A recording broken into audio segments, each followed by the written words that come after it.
Hello दोस्तों, कैसे हैं आप सभी। मैं आशा करता हूं कि आप सभी अच्छे व स्वस्थ होंगे और अपनी पढ़ाई को निरंतर जारी रखे होंगे। तो कल हमने अपनी भारतीय राज्य व्यवस्था की कक्षा में आर्टिकल 15 पूरा कर लिया था।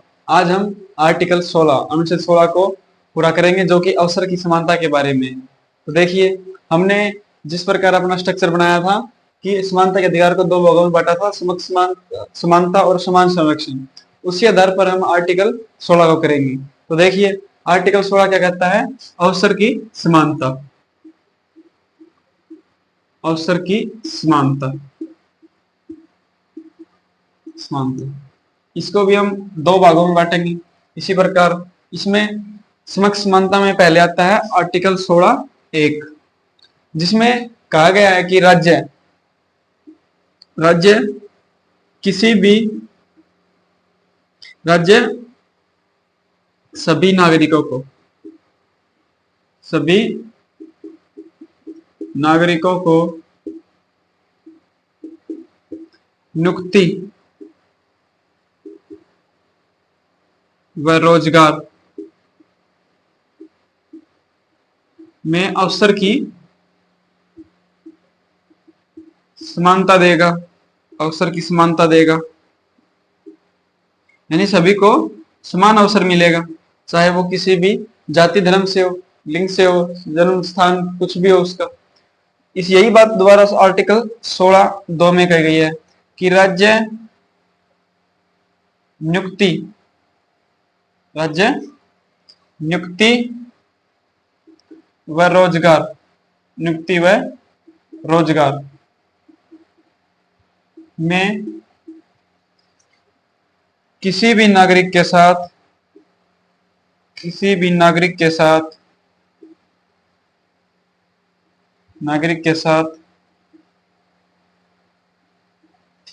केवल केवल शब्द महत्वपूर्ण है, ध्यान रखना। केवल धर्म, जाति, लिंग, निवास और जन्म स्थान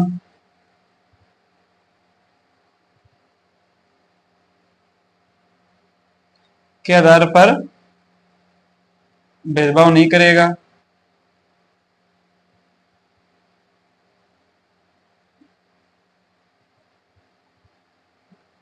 भेदभाव नहीं। फिर हमने 16(1) और 16(2) को देख लिया।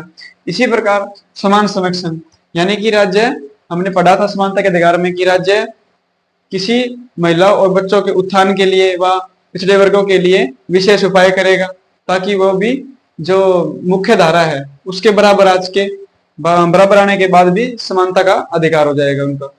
तो अब हम इसमें देखेंगे 16(3) को। तो इसमें कहा गया है कि राज्य नियुक्ति व रोजगार में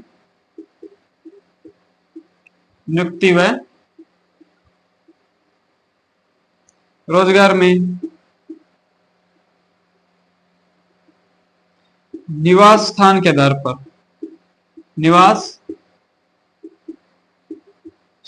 आधार पर स्थानीय लोगों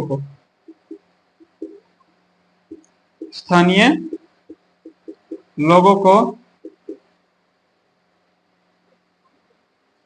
प्राथमिकता दे सकता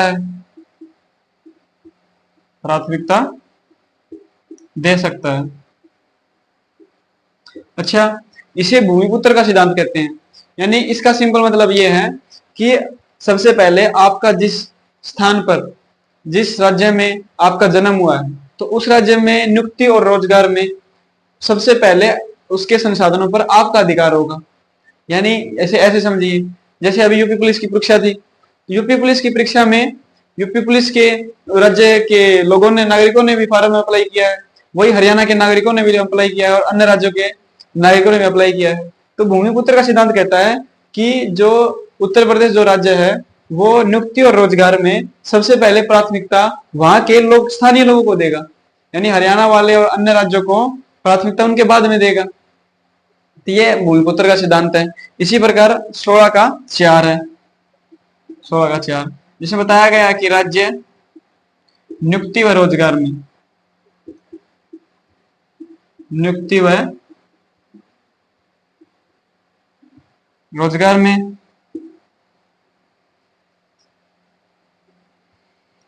पिछड़े वर्गों के, पिछड़े वर्गों के किन्हीं समूह को, किन्हीं समूहों को आरक्षण देगा यदि, यदि उनका प्रतिनिधित्व, प्रतिनिधित्व अपर्याप्त है, अपर्याप्त है। तो ये आर्टिकल 16 के बारे में हो गया।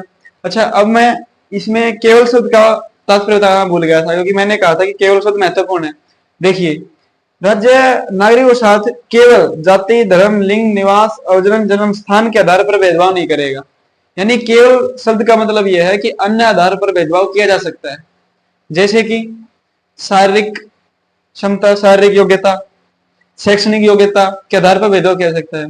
जैसे आप ये नहीं कह सकते कि भाई अगर किसी में ग्रेजुएशन लेवल का कोई पेपर है और आप +2 पास हैं, तो आप ये नहीं कह सकते कि मुझे उस पेपर में अप्लाई करने का मौका नहीं मिला, अवसर की समानता नहीं मिली, क्योंकि आप उसकी योग्यता नहीं रखते हैं।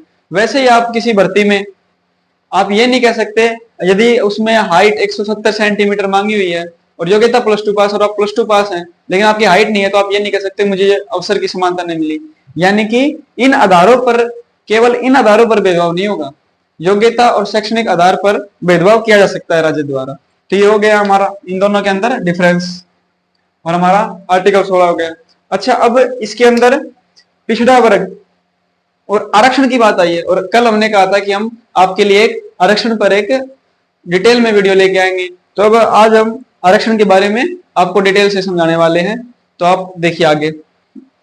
उससे पहले हम एक बार पिछड़े वर्गों के बारे में बता देते हैं, पहले बताया था, फिर रिपीट कर देते हैं। देखिए,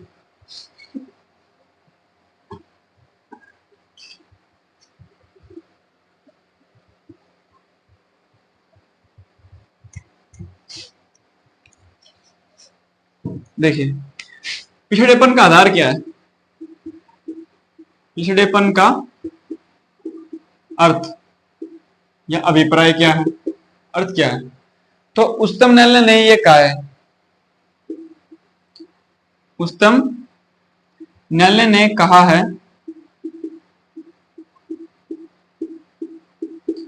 कि संविधान में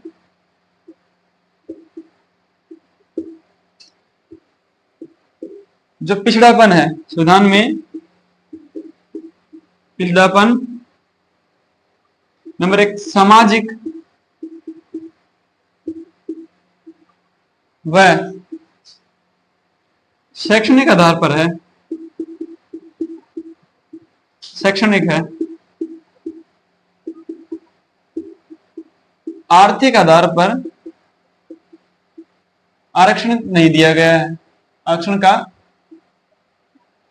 का प्रावधान नहीं है,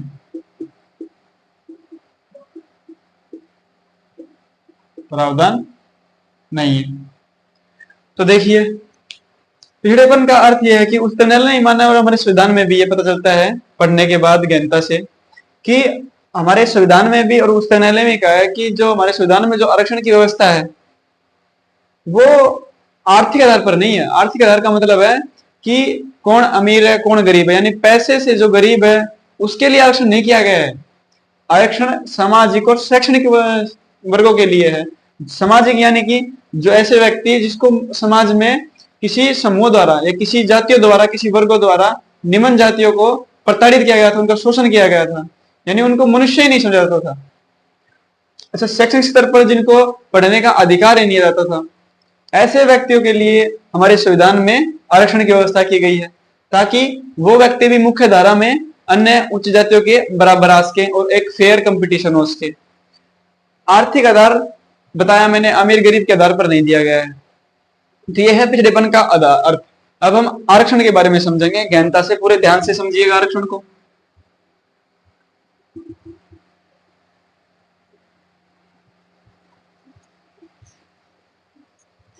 तो हमारा अगला टॉपिक है आरक्षण।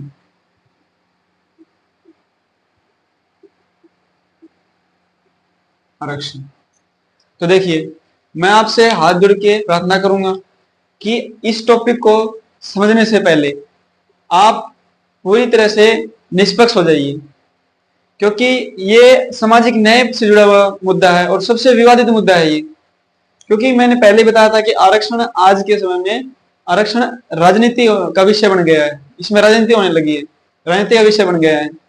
तो एक महान विचारक हुए हैं रोल्स, इन्होंने न्याय सिद्धांत दिया था, न्याय का सिद्धांत दिया था, न्याय सिद्धांत। इनका न्याय का सिद्धांत है कि यदि आप न्याय करना चाहते हैं तो सबसे पहले न्याय का सिद्धांत कहता है कि आपको निष्पक्ष होना पड़ेगा। निष्पक्ष यानी कि उस विषय पर आपका ना तो कोई पक्ष है, ना आप किसी के विपक्ष में है, ना तो आप समर्थन में है, ना आप विरोधी है। तो न्यूट्रल होना पड़ेगा। निष्पक्ष यानी न्यूट्रल होना पड़ेगा, न्यूट्रल। तो सबसे पहले आप आरक्षण के इस विषय को समझने के लिए न्यूट्रल हो जाइए। ना ही तो आप समर्थक हैं, ना ही आप विरोधी हैं, ना ही आप किसी जाति से हैं, ना ही आप किसी धर्म से हैं। जाति आपकी केवल मानव है, मानव जाति है हमारी, तो हम सभी मानव जाति से हैं। तो हम अब आरक्षण को समझेंगे।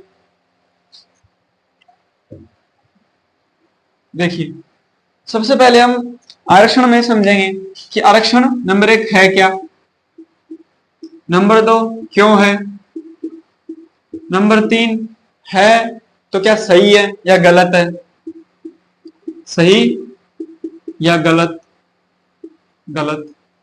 तो ये है कंसेप्चुअल पार्ट, कंसेप्ट्स। इस कंसेप्ट को हमको समझना है, ये कंसेप्ट है। तो हम आरक्षण के इन सभी 3 प्रश्नों का उत्तर समझेंगे। तो देखिए,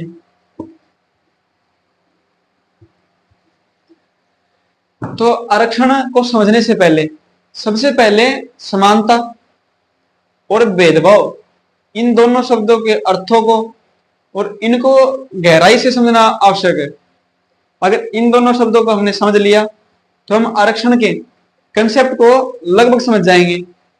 मैं कोशिश करूंगा कि इस विषय को इतनी गहराई से समझाऊं कि इसके बाद आप इस विषय पर बहस के लिए तैयार हो जाए, किसी भी बहस पे इस विषय में तर्क प्रस्तुत कर सके अपने। यानी कि आपको इतनी गहराई से यह विषय समझ में आ जाए, उदाहरणों के साथ मैं समझाने की कोशिश करूंगा कि इसके बाद इस पर आपको कोई भी शिकायत न रहे, इस विषय पर आप पूर्ण तरह तर्क देने पर समर्थ हो जाएं, बोलने पर समर्थ हो जाएं, दूसरे व्यक्ति को समझा सकें कि आरक्षण क्या है और क्या होना चाहिए या नहीं होना चाहिए। तो चलो शुरू करते हैं। देखिए, सबसे पहले हम आरक्षण को समझने पहले 2 महत्वपूर्ण अर्थों को समझेंगे। एक है समानता, है समता, समानता। एक है भेदभाव, डिस्क्रिमिनेशन, इंग्लिश में डिस्क्रिमिनेशन।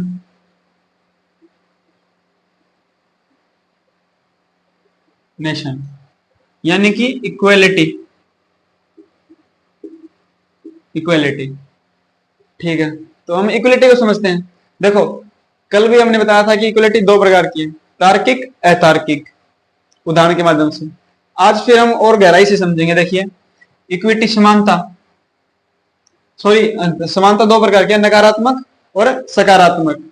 तो हमने कल भी पढ़ा था नकारात्मक और सकारात्मक के बारे में, और हमने आर्टिकल 14 समानता के अधिकार को 2 भागों में बांटा था, समान संरक्षण और समान संरक्षण और समक्ष समानता। तो उसी प्रकार दोनों को हम समझेंगे। एक था समानता नेगेटिव यानी नकारात्मक, नेगेटिव। एक होती है सकारात्मक, सकारात्मक, पॉजिटिव। तो देखिए, दोनों का अंतर को गहराई से समझेंगे, उदाहरणों के साथ मैं ज्यादा समझाऊंगा, उदाहरणों से जल्दी समझ में आएगी चीजें। तो देखिए, नकारात्मक में हम ले लेते हैं कि इसमें कोई भेदभाव नहीं होगा, भेदभाव नहीं, भेदभाव नहीं। स्थितियों की अपेक्षा की जाती है,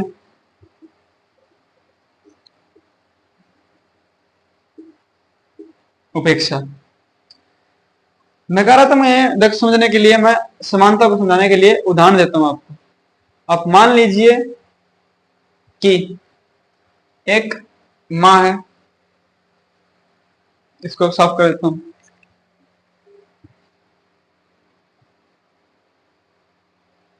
समझिए, देखो कोई परिवार है, परिवार के अंदर उदाहरण माँ है, इसके दो बच्चे हैं, एक का नाम सोनू है, एक का नाम मोनू है। अच्छा, अब गरीब परिवार से हैं, गरीब परिवार से हैं तो इतना पैसा नहीं है कि इनको भरपेट भोजन मिल सके, तो इसलिए दोनों को केवल इतना भोजन जुटाया जा सकता है कि दोनों को इनकी आवश्यकता अनुसार भोजन दिया जा सकता है। यानी कि भोजन में मान लीजिए 2 रोटी और सब्जी इसको मिल रही है, वहीं 2 रोटी और सब्जी इसको मिल रही है। लेकिन क्या होता है कि जो मोनू है वो बीमार पड़ जाता है, जो सोनू है वो फिट है, स्वस्थ है। तो हम परिवार में क्या करते हैं कि जो माँ है वो क्या करेगी, डॉक्टर से सलाह लेगी कि भाई सोनू तो फिट है, सोनू को तो कोई दिक्कत नहीं है, लेकिन मोनू अगर इसको जीवित रखना है, स्वस्थ करना है, तो इसकी डाइट बढ़ानी पड़ेगी। तो हम क्या करेंगे कि इसकी जो कुछ डाइट है, यानी इसको 1 रोटी देंगे और इसकी जो 1 रोटी है वो मोनू को देनी शुरू कर देंगे, यानी कि मोनू को 3 रोटी देना शुरू कर देंगे, मोनू को 3 रोटी देना शुरू कर देंगे। तो आप बताइए, क्या ये भेदभाव ठीक है या गलत है? भेदभाव तो हुआ है क्योंकि हमने इसकी रोटी इसको दे दी है, तो ये भेदभाव सही है या गलत है? आप कहेंगे परिवार आधार पर माँ ने सही काम किया, क्योंकि मोनू को बचाने के लिए जो इसको डाइट चाहिए थी उसको बढ़ानी जरूरी थी, और खाना गरीबी के कारण वो ला नहीं सकते थे, तो हमने सोनू की 1 रोटी को काटकर मोनू के पास रख दिया ताकि वो स्वस्थ हो जाए, वो इसके बराबर आ जाए, फिट हो जाए। तो हम परिवार के आधार पर ये नहीं कर मानते हैं कि ये भेदभाव गलत है, और परिवार के आधार पर हम ऐसे भेदभाव, ऐसे विशेष अधिकार, ऐसे विकास के लिए हम ऐसे कार्य करते हैं। हीगल एक महान विचारक हुए हैं जिन्होंने कहा है कि परिवार के स्तर पर हम त्याग करते हैं, और जबकि हम बाहर के स्तर पर, समाज के स्तर पर हम त्याग नहीं करते। यही विवाद का कारण है, क्योंकि देखिए परिवार में माँ ने सोनू ने त्याग किया किसके लिए? अपने भाई के लिए, ताकि वो क्या हो जाए, स्वस्थ हो जाए, और अपने एक हिस्से की 1 रोटी को मोनू को दे दिया ताकि वो उसके बराबर स्वस्थ हो जाए। तो ये एक अच्छा भेदभाव मानते हैं, और माँ भी ऐसा करती है माँ कि मोनू की 1 रोटी काटकर, सोनू की रोटी काटकर मोनू को देती है। तो हम मानते हैं कि माँ ने कोई गलत कार्य नहीं किया है, जो ये भेदभाव हुआ है, भेदभाव तो हुआ है, इसको बिल्कुल सही मानते हैं। लेकिन जब भी हम समाज के स्तर पर आते हैं, जब हम समाज में किसी व्यक्ति को, निम्न जातियों को, जिसको हजारों वर्षों तक जिसका शोषण किया गया है, जिसको दबाया गया है, जिसके अधिकारों को छीना गया है, उसको सभी उच्च जातियों के बराबर लाने के लिए, मुख्य धारा में लाने के लिए, उसके लिए कुछ विशेष अधिकार करते हैं, इनके अधिकारों थोड़ी कटौती करते हैं, इनको कुछ विशेष अधिकार देते हैं, मोनू को कुछ थोड़ा ज्यादा खाना देते हैं सोनू के हिस्से का। तो भाई फिर दिक्कत क्या है? फिर आरक्षण में दिक्कत क्या है? आप बताइए मुझे, क्या दिक्कत है आरक्षण में? तो ईगल कहते हैं कि परिवार में हम त्याग करते हैं, और समाज के स्तर पर हम कोशिश करते हैं कि ज्यादा से ज्यादा संसाधन को लूट लें ताकि दूसरों को न मिल सके। यही विवाद का कारण बना हुआ है। इसको, इसी हीगल की इसी बात को मैं रिश्ते के स्तर पर समझाता हूं कि हमारे परिवार में देखिए, हमारे परिवार में रिश्तों में, हम परिवार में हमको पता है कि कोई परफेक्ट नहीं है, और रिश्तों में, परिवार के अंदर हम त्याग करते हैं, यानी कोई भी परिवार का सदस्य है, कोई गलती कर देता है तो हम उसे माफ कर देते हैं, उसके लिए त्याग कर देते हैं, हम अपने अधिकार को भी छोड़ देते हैं उसके लिए। हम रिश्ता नहीं तोड़ते, हम परिवार के साथ बने रहते हैं, ये मान के चलते हैं कि ये तो हमारे अपने हैं, इनके लिए त्याग कर सकते हैं।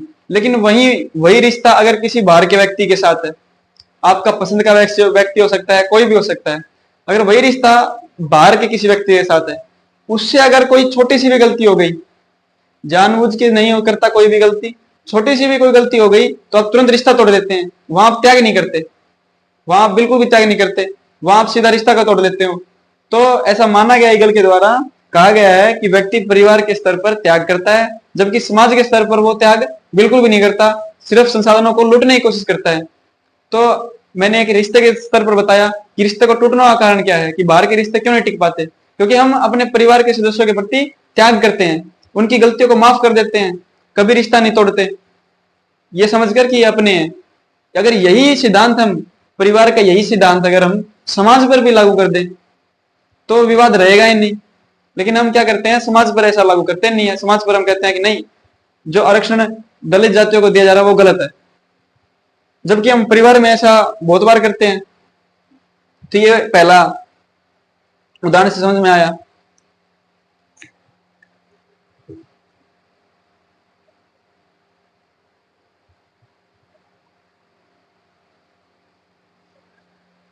देखिए सकारात्मक में,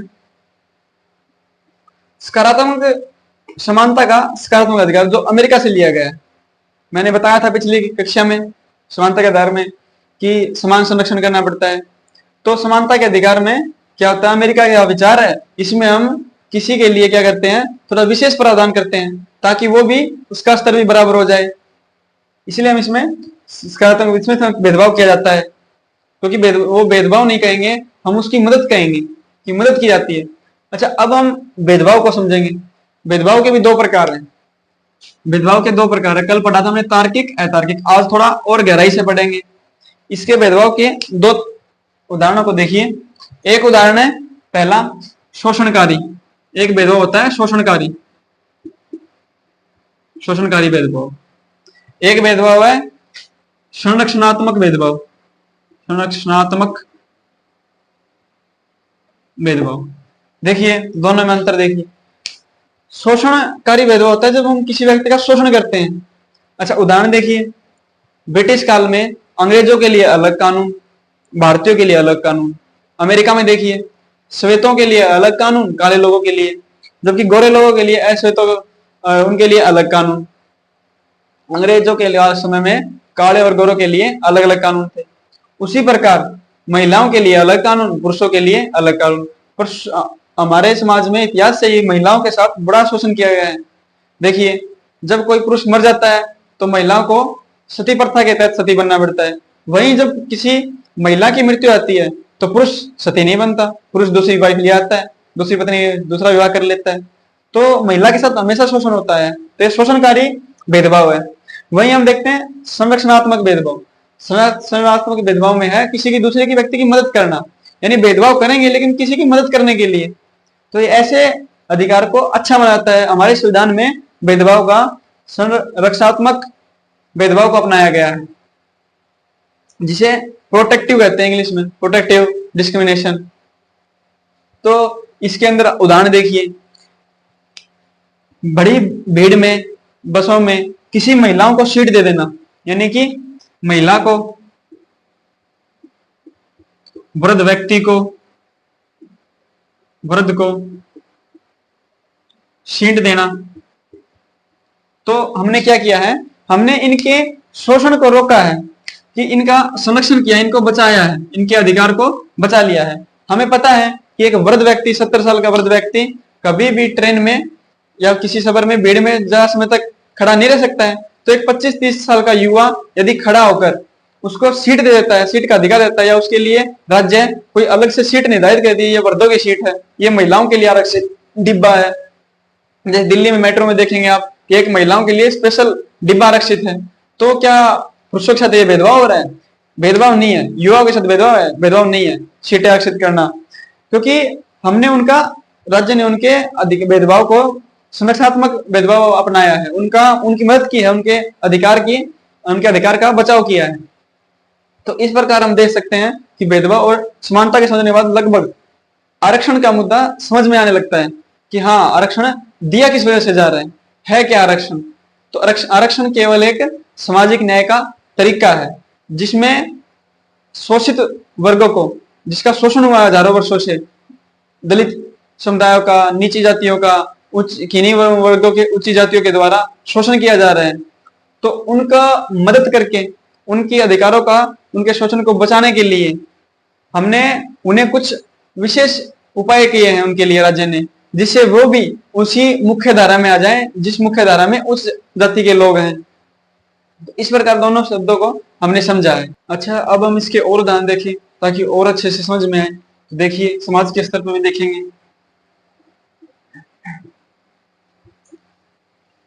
देखिए,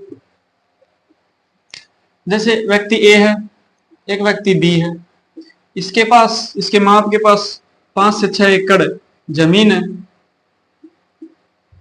अच्छा, इसलिए ये शहर में पढ़ा है, इंग्लिश मीडियम में पढ़ा है, अच्छी गाइडेंस मिली है क्योंकि माँ बाप भी पढ़े लिखे हैं, बचपन से ही ट्यूशन पे रहा है,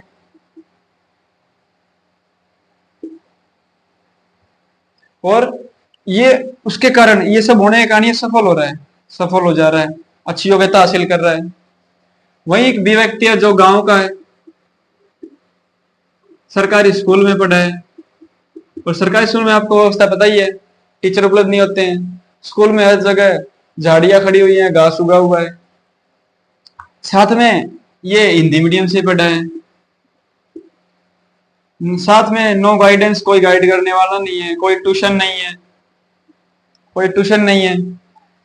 तो अगर ये जीवन में थोड़ा पीछे रह जाता है, पीछे रह जाता है, तो इसका कारण कहीं ना कहीं इसका बैकग्राउंड है, जो समाज की वजह से जो इसकी स्थिति बनी हुई है। अच्छा, ऊपर से अगर महिला हो, अगर गांव की महिला हो, और दिक्कत हो जाती है, क्योंकि महिला तो और शोषित है, महिलाओं को समाज तो शोषण करता ही करता है, साथ में उसका परिवार भी शोषण करता है,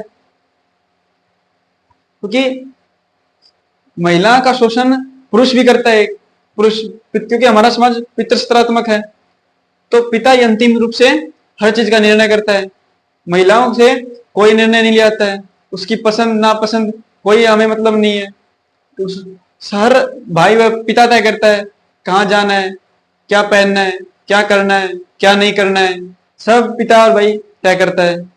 इसको ऐतिहासिक काल से ही शोषण का शिकार है। अच्छा, जिसके कारण अब आप बताइए, आप दोनों कह रहे हैं कि इन दोनों का एक साथ एग्जाम लो, कोई भी एग्जाम लो, एक साथ एग्जाम लो, तो वो तो पहले से साफ दिख रहा है कि ये व्यक्ति इस एग्जाम में सफल होगा, आगे निकलेगा, और ये व्यक्ति कुछ ना कुछ इससे पीछे रहेगा, क्योंकि इसका कारण पीछे इसकी पृष्ठभूमि में छिपा हुआ है। तो ये सब इस उदाहरण से समझा जा सकता है कि इन दोनों का मुकाबला अलग से नहीं होता। अब अगर राज्य इस व्यक्ति के लिए, इन व्यक्तियों के लिए कुछ थोड़े से विशेष प्रावधान करता है कि वो इसके स्तर तक आ जाए। अब देखिए, अगर ये एग्जाम है तो इस एग्जाम का मान लीजिए सत्र है, मान लीजिए इस तरह एग्जाम का, और यहां से शुरू करना है, यहां से स्टार्ट करना है, यहां से स्टार्ट करना है। तो जो ये व्यक्ति है ए, ये तो पहले से ही यहाँ पे है, ए व्यक्ति तो यहाँ है, और बी यहां से है, बी यहाँ है, तो ए की यहां से दूरी तो इतनी है, जबकि जो व्यक्ति बी है उसको तो इतना काम करना पड़ेगा, इतना काम करना पड़ेगा। तो आप कैसे कह सकते हैं कि इन दोनों का एक समान कट ऑफ लगाई जाए, एक समान इनको तोला जाए? ये तो वैसे ही बात होगी ना कि एक हाथी और एक बंदर के अंदर कंपटीशन किया जा रहा है कि कौन सबसे पहले पेड़ पे चढ़ेगा। साफ दिख रहा है भाई हाथी नहीं चढ़ पाएगा बंदर से पहले, क्योंकि बंदर के शरीर की संरचना और ऐसी सुविधाएं मिली हुई है प्रकृति से जिससे वो जल्दी चढ़ जाएगा। तो उसी प्रकार व्यक्ति ए से व्यक्ति बी के अगर हमें कंपटीशन कराना है तो व्यक्ति बी को पहले हमें सुनिश्चित करना पड़ेगा कि वो ए के स्तर पे आ जाए। तो उसको ए के स्तर पर लाने के लिए राज्य कुछ विशेष कार्य करेगा, उसी का नाम आरक्षण है, कुछ मदद करेगा, उसी को आरक्षण कहा जाता है, इससे समझा जाता है। अच्छा, अब समाज के स्तर पर समझे इसे, तो समाज के स्तर पर देखिए, देखिए समाज के स्तर पर आरक्षण, कोई समाज है, अच्छा समाज के स्तर पर महिलाएं, महिलाओं के आधार पर भेदभाव, जाति के आधार पर, धर्म के आधार पर, नस्ल के आधार पर हो सकता है, तो ऐसा कहा जाता है कि महिलाएं, यदि महिलाओं का व्यवसाय में, खेलों में या फिर किसी भी संस्थाओं में अगर महिलाओं की प्रतिनिधित्व तो पर्याप्त नहीं है, तो उसका कारण ये नहीं है कि महिलाएं कमजोर हैं। उसका कारण ये है कि पुरुष वर्ग द्वारा महिलाओं का शोषण किया गया है, उसको अवसर ही नहीं दिया गया, समानता ही नहीं मिल पाई उसको, उसको किसी चीज में भाग लेने का अवसर ही नहीं दिया। हमने उसके ऊपर इतना बंधन लगा दिया समाज ने और परिवार ने कि उसको अवसर मिल ही नहीं पाया उन चीजों में। तो इसका कारण ये नहीं है कि महिलाएं कमजोर है, महिलाएं कमजोर नहीं है, जबकि पुरुषों ने उनके ऊपर प्रतिबंध लगाया, उनकी अवसर की समानता को छीना है, जिसकी वजह से ये कमजोर है। ऐसा ही जाति की तरफ से हो सकता है, धर्म की तरफ से हो सकता है कि किन्हीं जाति के समूह ने किन्हीं जातियों पर प्रतिबंध लगा दिया, उनके साथ भेदभाव किया, उनको दबाया, उनका शोषण किया हो, जिसका कारण है कि समाज में सामाजिक अन्याय पैदा हुआ है। उसी समाज के इसी अन्याय को, इसी वंचन को, इसी वंचित लोगों को न्याय दिलाने के लिए सामाजिक न्याय, इसको सामाजिक न्याय कहा जाता है। जो ये मदद, ये भेदभाव किया जा रहा है, इसको सामाजिक न्याय कहा जाता है, सामाजिक न्याय। तो इसी सामाजिक न्याय की प्रक्रिया से हम इनको समाज के बराबर स्तर पर लेके आ रहे हैं, जिसका नाम आरक्षण दिया गया है। ये समझ में आना चाहिए अच्छे से।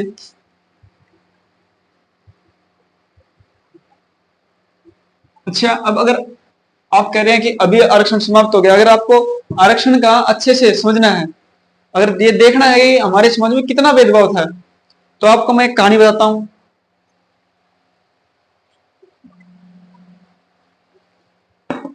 सॉरी, देखिए, कहानी है एक, आप सभी ने मुझे लगता है ये कहानी सुनी होगी, काफी फेमस कहानी है कि 1924 के समय में त्रावणकोर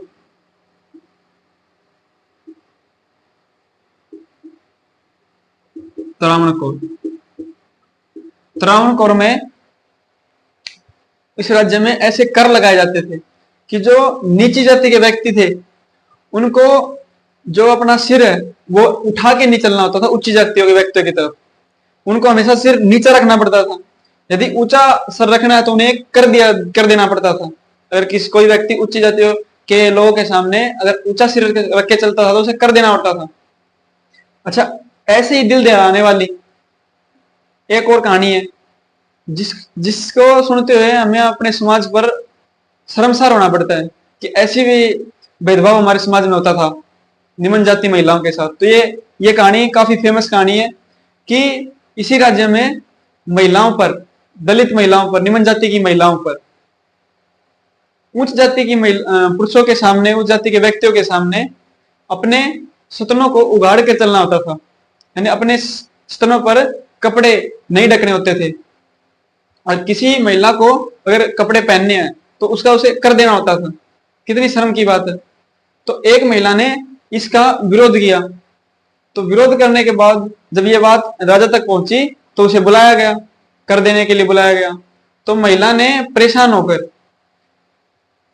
पैन चक्कू से अपने स्तनों को काट कर के रूप में दिया, जो कितनी शर्म की बात है कि इस प्रकार का भेदभाव, इस स्तर का भेदभाव भी जाति व्यवस्था, वर्ण व्यवस्था में हमारे समाज में विद्यमान था।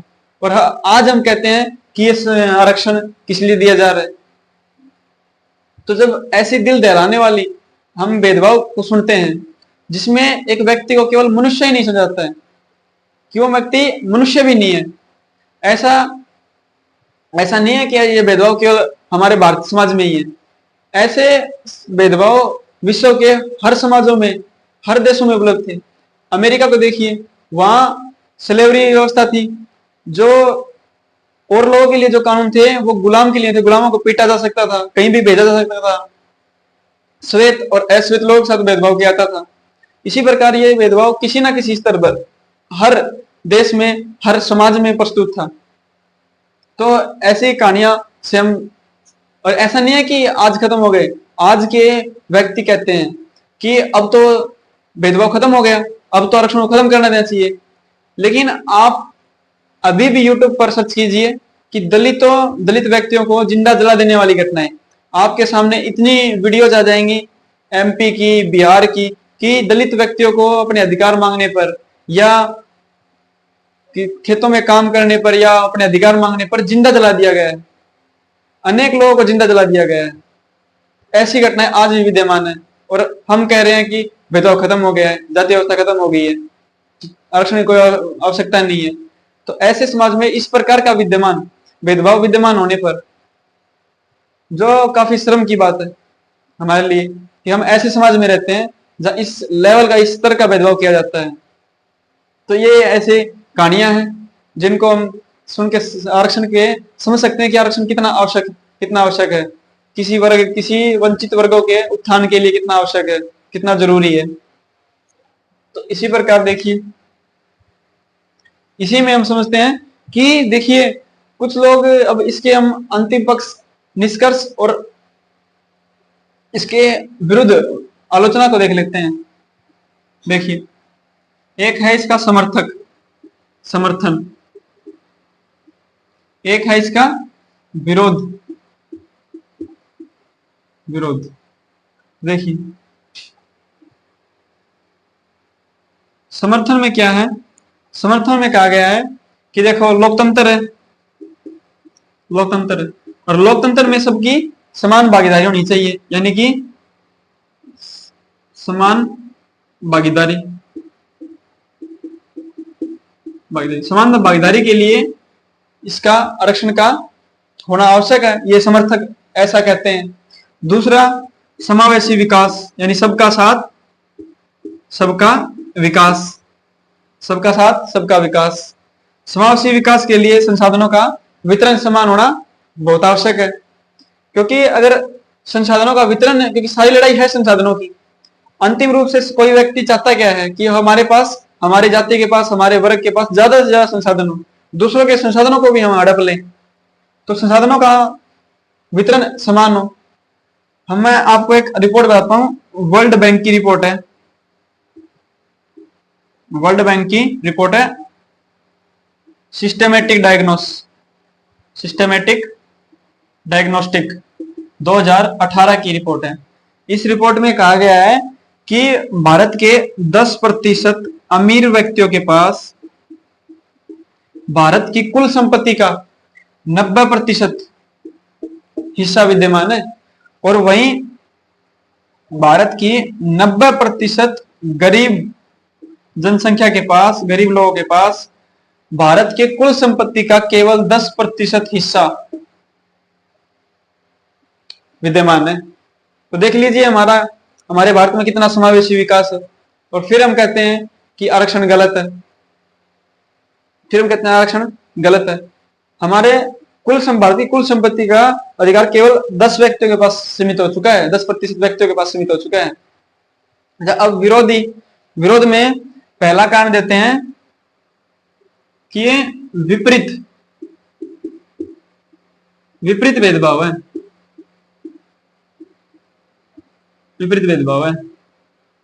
यानी कि भेदभाव सही नहीं है। अच्छा, कुछ ना कुछ इसका थोड़ा सा समर्थक मैं भी हूं। देखिए किस लिए विपरीत भेदभाव किस लिए है? क्योंकि जो भेदभाव का तरीका है ना, उसमें कमियां है। आरक्षण में दिक्कत नहीं है, भेदभाव के तरीके में दिक्कत है, क्योंकि ऐसे व्यक्तियों को भी आरक्षण का लाभ मिल रहा है जो उसके योग्य नहीं है। तो इसलिए कहीं ना कहीं कुछ थोड़ा समर्थक मैं भी हूं इसका, कि भाई जो भेदभाव है वो थोड़ा विपरीत है, जो संस्थागत कमजोरियां हैं उसमें दिक्कतें हैं, सही व्यक्ति के पास आरक्षण का लाभ नहीं मिल रहा है। आरक्षण सही है लेकिन सही व्यक्तियों के पास आरक्षण का नहीं मिल रहा है। अच्छा, दूसरा है कि मैं जिम्मेदार नहीं हूं। तीसरा है कि कुशलता विरोधी है,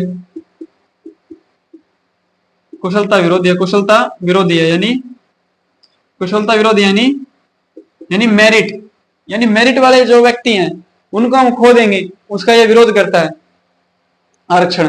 मेरिट वाले लोगों का विरोध है ये आरक्षण। अच्छा, इसमें देखिए मैं जिम्मेदारी, इसमें इन दोनों में मैं बिल्कुल समर्थक नहीं हूं। इसमें मैं थोड़ा कुछ समर्थक हूं कि मैं मानता हूं कि संस्थागत थोड़ी कुछ कमजोरियां हैं वो ठीक होनी चाहिए। जैसे सुप्रीम कोर्ट ने ओबीसी के अंदर पिछड़ों में अगड़े का सिद्धांत दिया, क्रीमी लेयर का, कि भाई जो ओबीसी में जो व्यक्ति जिनकी इनकम 8 लाख से ज्यादा है वो व्यक्ति आरक्षण के लाभ के पात्र नहीं होंगे। तो इसमें थोड़ा बहुत ठीक है, हमारे बदलाव भी हुए, सुप्रीम कोर्ट ने किया भी है, क्रीमी लेयर का सिद्धांत जारी किया भी है। लेकिन इसके बाद भी अभी भी संस्थागत कुछ कमजोरियां बनी हुई हैं। अच्छा, इनका मैं विरोधी हूँ कि ये तर्क अच्छे नहीं है। जैसे इसमें कहा गया कि मैं जिम्मेदार नहीं हूं, इसमें कहा कि मैं जिम्मेदार नहीं हूं, हमारे पूर्वजों ने भेदभाव किया है। यानी उस जाति व्यक्ति कह रहे हैं कि हम जिम्मेदार थोड़ी हैं, हमें क्यों सजा दे रही है, उस चीज की सजा दी जा रही है, हमारे पूर्वजों ने भेदभाव किया है तो उसका जिम्मेदार मैं क्यों हूं। अच्छा, अब समर्थकों के द्वारा इसका एक बहुत अच्छा जवाब दिया जाता है कि आप कह रहे हैं कि पूर्वजों ने गलती की, उसका जिम्मेदार मैं क्यों हूं, मैं क्यों उसकी जिम्मेदारी भुगतूं, हमने हमने थोड़ी आपको भेदभाव किया है। तो समर्थक अच्छा जवाब देते हैं। वो क्या कहते हैं सुनिए, देखिए। वो कहते हैं कि आप अपने पूर्वजों की संपत्ति, धन, भूमि को ले लेते हैं, लेकिन जब उनकी कुछ गलतियां सामने आती हैं तो आप कहते हैं कि हम जिम्मेदार नहीं है, अब उनको सजा दो। जब धन संपत्ति लेने की बात होती है तो अपने पिता के उत्तराधिकारी के तौर पे आप सभी ले लेते हैं, लेकिन जब उनकी कुछ गलतियां निकलती हैं तो आप नाका मोड़ लेते हैं, कहते हैं हम जिम्मेवार नहीं है, हम नहीं जानते। तो ये क्या बात है? जब आप अपने पूर्वजों की भूमि, जमीनें, जो उन्होंने संसाधन इकट्ठे किए थे, गरीबों का, वंचित वर्गों का, निम्न जातियों का शोषण करके जो संसाधन उन्होंने इकट्ठे किए थे, जिसकी वजह से उनके पास इतनी भूमि, धन संपदा एकत्रित हुई थी, और उसको आप उत्तराधिकारी के रूप में प्राप्त कर रहे हैं, उसको तो आप ले रहे हैं धन संपदा को, लेकिन आप कह रहे हैं कि जो पूरा हमारे पूर्वजों ने जो भेदभाव किया उसके लिए मैं जिम्मेदार नहीं हूं, उसके लिए मुझे मुझे क्यों सजा मिले। तो ऐसा नहीं है, ये अच्छे समाज की बात नहीं है। हमें जिन लोगों के साथ, जिन वंचित लोगों के साथ, जिन निम्न जातियों के साथ भेदभाव हुआ है, हजारों सालों तक भेदभाव हुआ है, तो उनके अब उत्थान के लिए, उनकी बराबरी के लिए हमें राज्य को विशेष उपाय करने चाहिए। ऐसा कह रहा कुशलता विरोधी है, मेरिटोरियस का विरोधी है कि मेरिट मेरिट के लोग चले जाते हैं। ऐसा नहीं है। हमारे संविधान में जो आरक्षण कोटा का व्यवस्था है उसको भी समझेंगे, अब फिर देखेंगे कि जो संविधान में कहा गया है कि 334वें अनुच्छेद में कि कुशलता आरक्षण इस प्रकार दिया जाए कि वो कुशलता विरोधी नहीं हो, सॉरी, कुशलता विरोधी नहीं होना चाहिए, यानी कि 50% आरक्षण दिया जाएगा। लेकिन अभी भी ईडब्ल्यूएस का 10% आरक्षण देने के बाद यह 59% हो गया है, जो 50% से ज्यादा है। तो इसलिए ये कुशलता विरोधी की बात की गई है। अब देखिए भारत में कोटा व्यवस्था,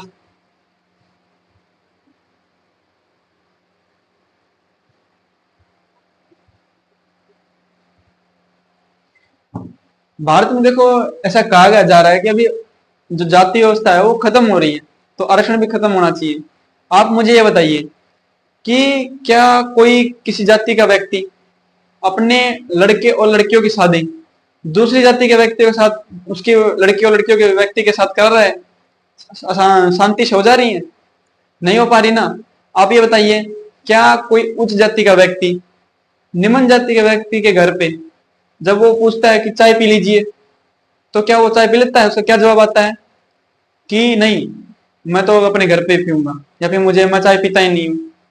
और जबकि वो व्यक्ति कह रहा है कि नहीं, अब तो जाति व्यवस्था खत्म हो गई, मैं तो स्कूल में अपने दोस्तों के साथ, दलित दोस्तों के साथ पढ़ा हूं, अभी जाति व्यवस्था नहीं है। ऐसा नहीं है। देखो, एक गरीबी का चक्कर होता है, अमीरी और गरीबी का चक्कर होता है, गरीबी व अमीरी का चक्कर, अमीरी का चक्कर। ये देखिए कैसे है, ये अमीर, अमीर, अच्छा, उसका एक पुत्र हुआ अमीर का, क्योंकि इसके पूर्वज अमीर थे, क्योंकि उन्होंने मान लीजिए गरीबों का शोषण किया, उसकी वजह से संसाधन एकत्रित कर लिया, और वो संसाधन और वो धन संपदा, भूमि उत्तराधिकारी के तौर पर इसके पुत्र को मिल गई। अब इसके पुत्र को उस संसाधन की वजह से अच्छी शिक्षा मिली, अच्छी योग्यता मिली, अवसर की समानता मिली, जिसकी वजह से वो योग्य हो गया, वो योग्य हो गया। अब योग्य हो गया तो उसके पास संपत्ति हो गई, आय, उसके पास आय अधिक हो गई, आय अधिक हो गई तो वो फिर अमीर हो गया। ये चक्कर इस प्रकार चलता रहता है, ये चक्कर इस प्रकार चलता रहता है। इसी प्रकार गरीबी, जिसके पूर्वज गरीब थे, जिसके पूर्वजों का शोषण हुआ था, तो उसका जो पुत्र होगा वो भी गरीब होगा। जब गरीब होगा तो उसको संसाधन नहीं मिलेंगे, संसाधन नहीं मिलेंगे तो वो योग्य नहीं हो पाएगा, शिक्षा नहीं ले पाएगा, उसके अधिकारों का सुरक्षा नहीं कर पाएगा, अधिकार नहीं मिल पाएंगे, जिसकी वजह से वो अयोग्य हो जाएगा, अयोग्य। उसकी वजह से वो फिर आय कम होगी, आय कम होगी तो फिर वो गरीबी का कारण बनेगा। इसी प्रकार ये चक्कर चलता रहता है, चलता रहता है। तो जो अमीर है वो अमीर होते जा रहे हैं, जो गरीब है वो गरीब हो जाते हैं, क्योंकि कहीं ना कहीं पीछे से जो शोषणकारी व्यवस्था चली आ रही है। तो जब तक आरक्षण बना रहना रहेगा, कि जब तक ये सब समाप्त नहीं जाता। देखो, अगर जाति व्यवस्था को आप भी समाप्त करना चाहते हैं, सब समाप्त करना चाहते हैं, आरक्षण का सब विरोध करते हैं, तो आप जाति व्यवस्था खत्म क्यों नहीं कर देते? अगर इतना ही आरक्षण से दिक्कत है तो जाति व्यवस्था खत्म कर दीजिए, सिंपल बात है। देखिए, जाति व्यवस्था का मेन जो कारण है ना, वो वैवाहिक संबंधों में छुपा हुआ है। अगर वैवाहिक संबंध यानी अंतरजातीय विवाह होने लग जाए तो जाति व्यवस्था बचेगी ही नहीं। तो निवेदन आपका कि अंतरजातीय विवाह को प्रोत्साहन कीजिए, दूसरी जातियों में शादी कीजिए, दूसरे धर्मों में शादी कीजिए, अंतर धार्मिक विवाह, अंतरजातीय विवाह कीजिए। फिर वही बात आती है कि नहीं, ऐसा तो नहीं हो सकता। तो ऐसा नहीं हो सकता तो फिर आरक्षण तो रहेगा, आरक्षण तो देना पड़ेगा। अगर आप इंसान को इंसान नहीं समझेंगे तो आरक्षण तो फिर देना पड़ेगा उनको इंसान बनाने के लिए। तो इस प्रकार ये आरक्षण का मुद्दा है, काफी विवादित मुद्दा है। आप अपने बौद्धिक तर्क से इसको समझिए और देखिए कि क्या सही है क्या गलत है। मैंने उदाहरणों के माध्यम से आपको बड़े ही गहरे तरीके से इस विषय को समझाने की कोशिश की है। धन्यवाद।